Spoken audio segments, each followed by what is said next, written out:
I'm actually only going to spend a few slides on treatments, but I felt like it's important to put good information on this slide about prognosis. And I'll highlight really the stage 3 and 4 disease just because of how severe it is. I put the word cure on here because patients sometimes will see a lot of statistics, and oncologists use all kinds of statistics to refer to prognosis as well as how good treatment works. But we rarely use the word cure.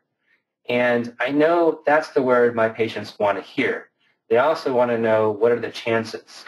And I know they're not just asking what are my chances to be alive in 1 year or 2 years. They want to know where their chances are of beating it.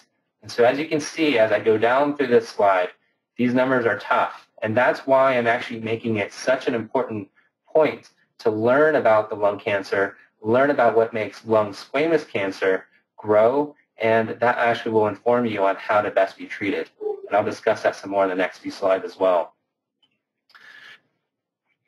Unfortunately, stage 1 lung cancer is pretty rare. We don't see it enough. And it's really one of the few times we feel good about our chances of curing the patient. And so that's about 50 to 70% of the time we feel like we can cure them if they can undergo surgery. Some patients, whether it's because they smoked too much or did too much damage to their lung, that actually they would not be able to survive an operation with the removal of some of their lung. We actually have good modalities of treatment with basically radiation surgery to the tumor in the lung. And that can make actually a dramatic difference in controlling the tumor in the lung, even though we're not removing it. I will emphasize that chemotherapy after surgery is controversial in stage 1 disease.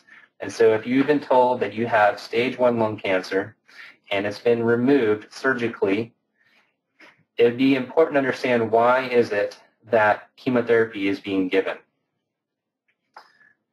Stage 2 lung cancer, about 20 to 40% of the time we feel we can actually cure them. And that actually emphasizes how aggressive lung cancer is, because this is early in terms of how big the tumor is and how far it has spread, and it implies that it's very aggressive. Even when we take it out surgically, a lot of times lung cancer can come back and return either within the chest or somewhere else. And that's why after surgery, we give what we call adjuvant chemotherapy. And that is definitely something that we recommend here at UNC, and it's considered the standard of care. Now, I will mention the best evidence we have for which chemotherapies to give are along the lines of these two chemotherapies, cisplatin and vinorelbine. And I mention these names not for you to memorize them, but if you fall into this category of stage 2 lung cancer, and if you've had surgery, it would make sense for you to get these two chemotherapies. Now, there are some exceptions of why we would not give those two chemotherapies, and if not, normally we would give carboplatin and Taxol. And so I would ask your oncologist why it is you're not getting these two chemotherapies if they choose a different regimen, and often we have to tailor chemotherapies for each patient, and they would be able to explain that to you. Now, I want to emphasize these two stages, not only because of how severe they are, but because of the most common. About 70 to 80% of lung cancer patients, when they are diagnosed, are either stage 3 or stage 4. And as you can see, these carry a very severe prognosis. And so this is especially why I'm trying to emphasize the importance of self-learning and educating, and also I will emphasize the importance of being taken care of at a high-volume center that sees lots of patients and also offers other options, such as a clinical trial. It is somewhat controversial, but sometimes a patient is fit to undergo surgery when they have stage 3 disease. And if this is being done, I highly recommend that the surgery be done in a place that does a lot of these surgeries. These are usually higher risk surgeries.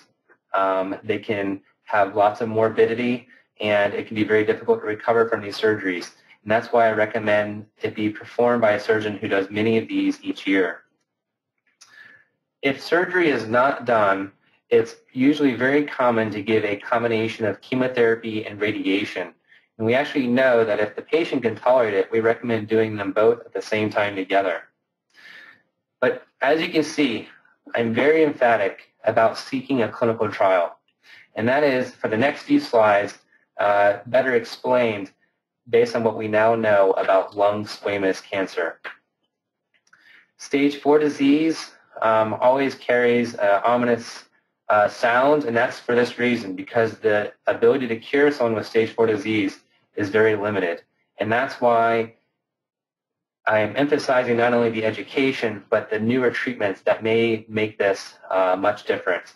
And there's a lot of promise right now in lung cancer care, especially in lung squamous carcinoma, that suggests that these numbers are going to improve, and hopefully a great deal. Normally, once a patient has stage 4 disease, we don't discuss surgery. We rarely discuss radiation. And most of the focus is really on chemotherapy. And that's usually in the form of 2 different medications that are chemotherapy. It is especially if a patient is diagnosed with stage 4 that my motivation is more to get them on a clinical trial than to give them chemotherapy. And that's because the chemotherapy really does more of an effect to stun the tumor or slow the growth of the tumor, but it does not eradicate the disease completely, and it will not lead to a cure, usually by any means. And so putting them on a clinical trial is usually the patient's best bet in terms of being able to control the disease and hopefully have a good deal of survival. Now, this is probably my most complicated slide, but it's also the most exciting one. And that's because I believe this will lead to a great deal of change and improvement in our care for lung squamous cancers. It's similar to my prior slide, and that's because my prior slide earlier on in the talk came from this article a couple years ago. But it's actually a combination of not only that slide, but also a paper that came out a couple years ago that actually did a great deal of molecular profiling on lung squamous cancer. Remember, the molecular profiling refers to the DNA changes in the tumor. And what that paper found was fascinating. They found that not only did these slices of pie exist that I've put in red here in lung squamous cancers, but a huge slice of the pie that was not appreciated as much before was something called P16 abnormalities. As you can see, that's a great deal. In fact, the majority of lung squamous cancers have this abnormality. The reason why that's relevant to you is for 2 reasons. One, it's currently not standard of care to do molecular profiling of lung squamous cancer. That means most medical oncologists will not even be looking for these abnormalities. So if you ask your medical oncologist, what is the molecular profile of my tumor? If it's lung squamous cancer, it's rare they're even going to send that test. However, after this talk, you may be inclined to ask them, can you please send it? I have no conflict of interest with a company called Foundation Medicine, and that is the company currently that has the most broad and comprehensive molecular profiling of tumors. And so it is very common for me to send lung squamous tumors to Foundation Medicine to have a molecular profile of their tumor.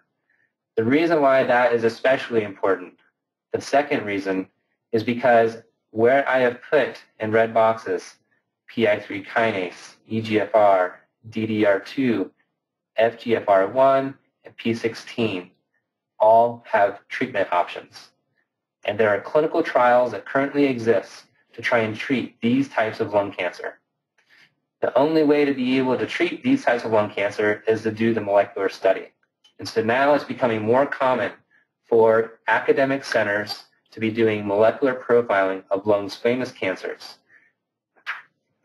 I put down here a website to help a patient understand how to find these clinical trials. Some of these clinical trials may even be within the same state that you're in, perhaps even the same city.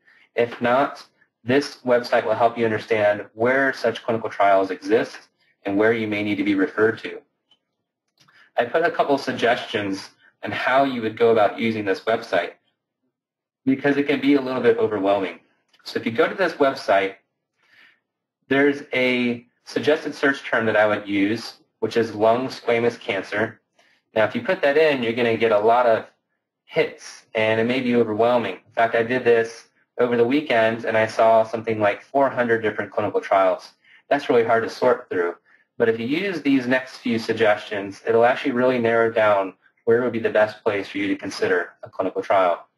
So if you select include only open studies, that essentially refers to clinical trials that are currently available on the list tab.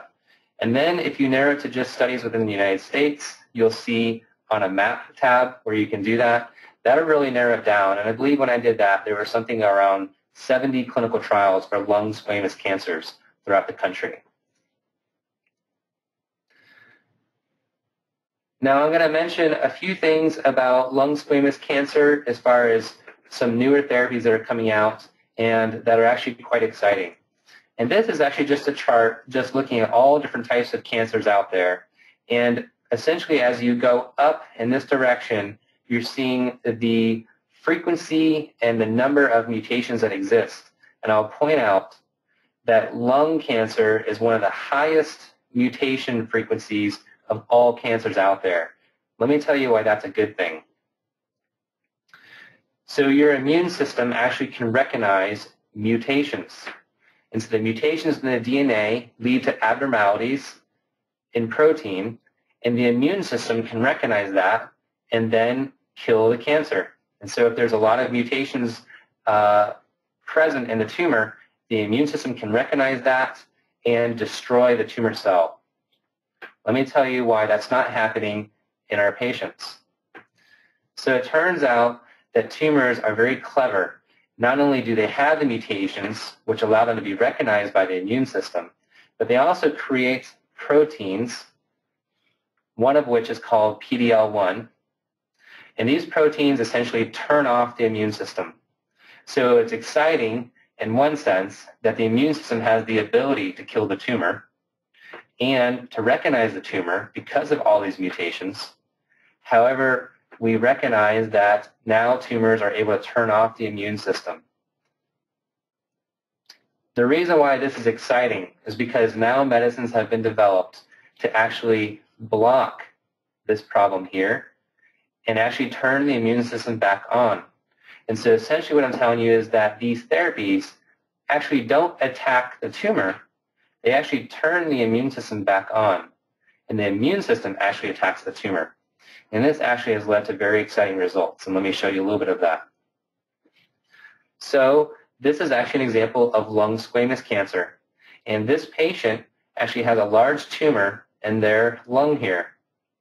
And once they began taking one of these therapies that actually blocked this PD-L1 or PD-1 protein, it actually turned on the immune system, and the immune system is actually what started fighting the tumor. And you can see that at week 6, the tumor was already smaller, week 18, quite a bit smaller, and then week 48, almost approaching 1 year, the tumor is almost completely gone. And this has been some of the most exciting stuff that we have seen in lung cancer, and in particular in lung squamous. So this has been a lot of information in the talk. I hope it was very helpful, and hopefully you're much more informed, and you have a lot of questions that you can bring to your medical oncologist. Thank you very much for listening. Thanks for listening. If you like and learn from our GraceCasts, you can subscribe on iTunes by just searching for the term Cancer Grace, find podcasts in the subject you want, pick a format of audio or video, and then just click subscribe. It's that easy. And for those of you who don't want to miss any of our programs, there's even a feed for all subjects. You can also find us on YouTube at Grace for Cancer Info, and that's the number 4 in one word, Grace for Cancer Info. Finally, if you haven't been there yet, please check out our Grace website at www.cancergrace.org. And don't forget that donate button in the upper right. Our content, which helps tens of thousands of cancer patients around the world every month, is made possible by your support.